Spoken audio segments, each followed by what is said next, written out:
The Irish potato famine cast blight disease over the potato crop for 4 successive harvest seasons in the mid-19th century.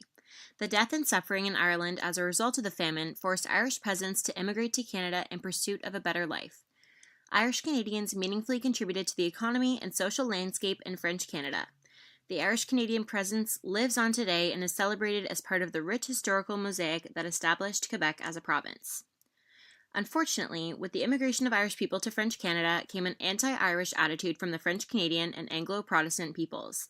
This is mostly because of the conditions the Irish traveled to Canada in, bringing outbreaks of cholera and typhus with them on the overpopulated boats.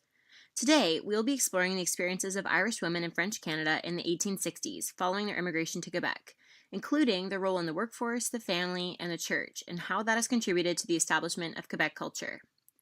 In the 1860s, Irish women and children were working elements of the early industrial capitalist movement in Quebec. Irish women were regarded as economically beneficial as they provided abundantly cheap labor. They largely served as unskilled laborers where their work was greatly undervalued. Irish women also moved away from their families and worked as servants in wealthy French Canadian homes, where they were underpaid but experienced a lifestyle that was more comfortable than what they experienced in Ireland. Irish women also stayed home to have children in order to conceive sons who would be able to work for higher wages, which enforced the woman's place in the home. In terms of motherhood, an experience that is known for being universally common and therefore bonding in nature, Irish women were often discriminated against as inadequate mothers in French Canada. This is hypothesized to be a result of the disease outbreaks that came with the first waves of Irish immigrants. In the 1860s, infant mortality was a cause for great concern in Quebec. Babies were passing away at an alarming rate, and French Canada was gaining a reputation for their backwardness and lack of adequate medical care.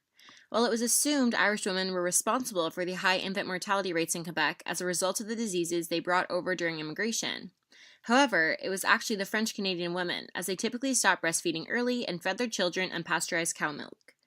Finally, the Irish women and their families were the minority in Quebec. Every facet of Quebec society had been established before Irish immigrants arrived, and as aforementioned, French Canadians had developed an anti-Irish mindset upon their arrival.